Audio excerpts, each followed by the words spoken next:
Forest City Malaysia, yang dulu dibayangkan sebagai kota metropolitan ramah lingkungan dan asri di Johor, Malaysia Selatan, kini bernasib tragis. Julukan "Kota Hantu" melekat erat pada kawasan ini, menggantikan gemerlap mimpi megah di masa lampau.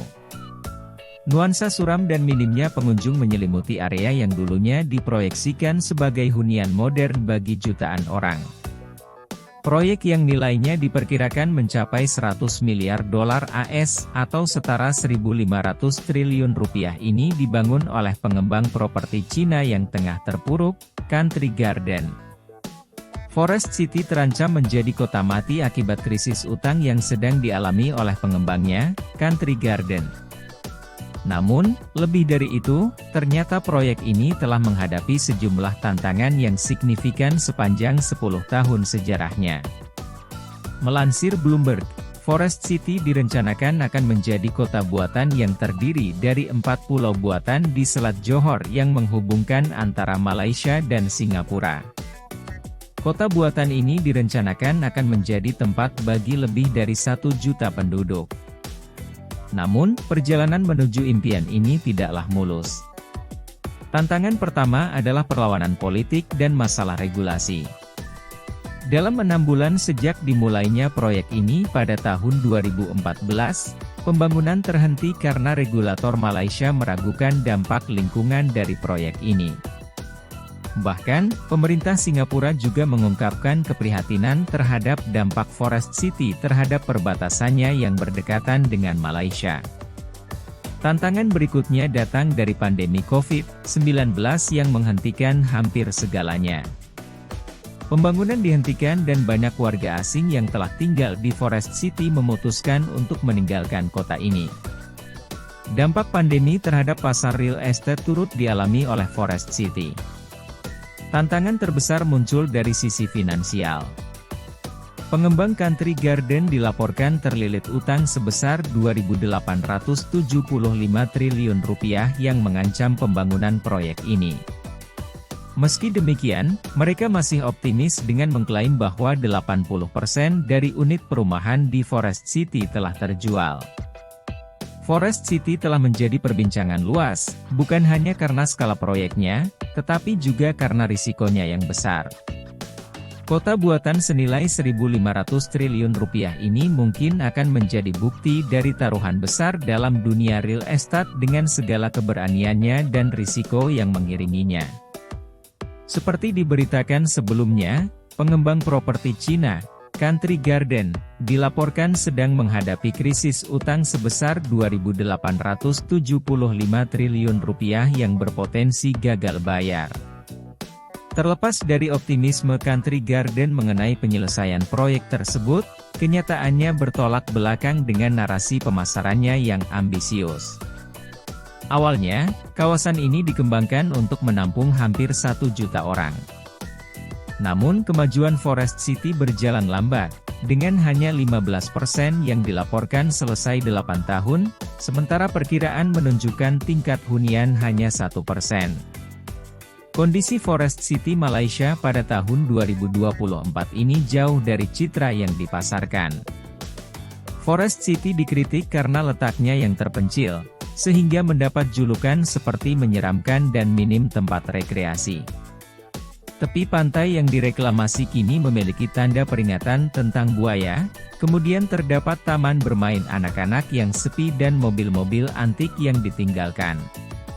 Pusat perbelanjaan yang dulunya berkembang pesat, kini tinggal bayang-bayang kejayaannya, menampung toko-toko yang tutup dan lokasi konstruksi yang kosong. Lalu bagaimanakah dengan Forest City di IKN? Akankah bernasib sama seperti Forest City di Malaysia?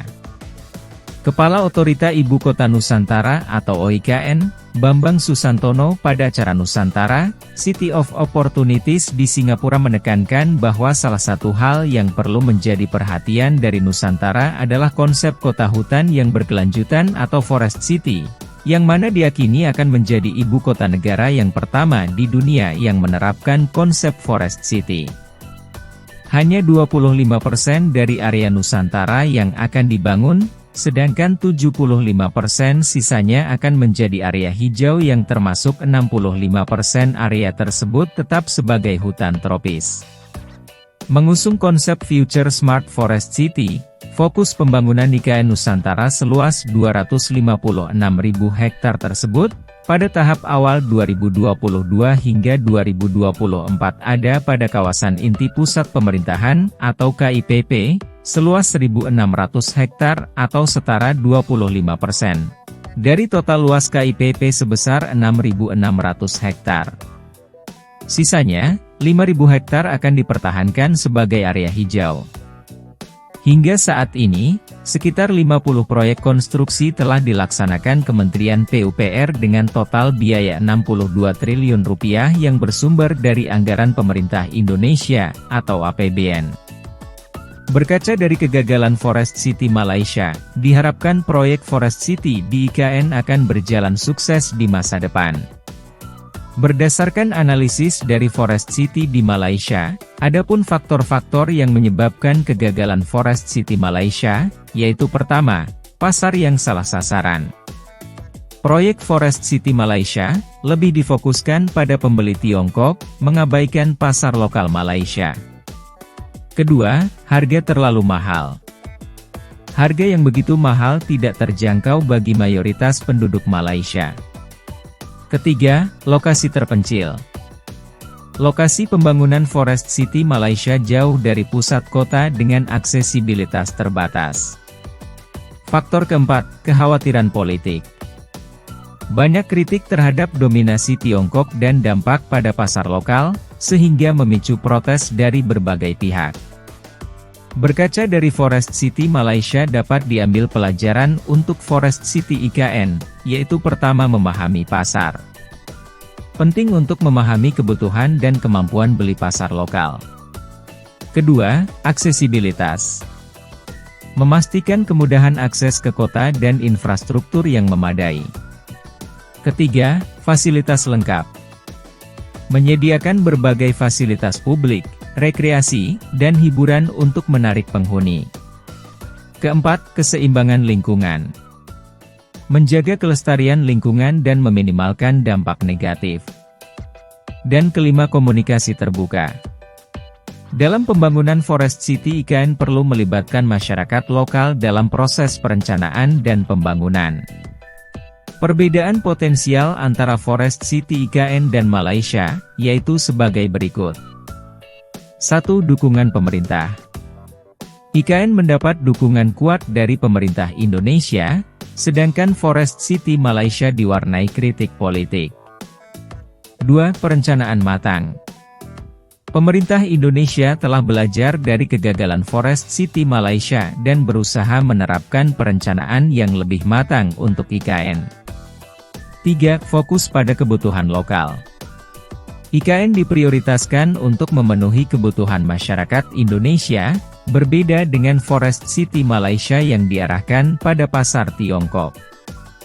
4. Dari segi letak, IKN Nusantara memiliki lokasi yang lebih strategis, di tengah Pulau Kalimantan Timur, dibandingkan Forest City Malaysia yang terletak di pulau buatan di daerah terpencil. 5. IKN Nusantara menjanjikan sistem transportasi terintegrasi yang lebih canggih. 6. IKN Nusantara fokus pada pengembangan ekonomi dan menjadi pusat pemerintahan baru, sedangkan Forest City Malaysia ditujukan untuk tempat tinggal orang kaya. Meskipun Forest City Malaysia mengalami kegagalan, bukan berarti IKN pasti bernasib sama. Dengan perencanaan yang matang, memperhatikan kebutuhan masyarakat lokal, dan menjaga kelestarian lingkungan, IKN memiliki peluang untuk menjadi kota yang sukses dan berkelanjutan. Namun, penting untuk diingat bahwa masa depan tidak dapat diprediksi dengan pasti.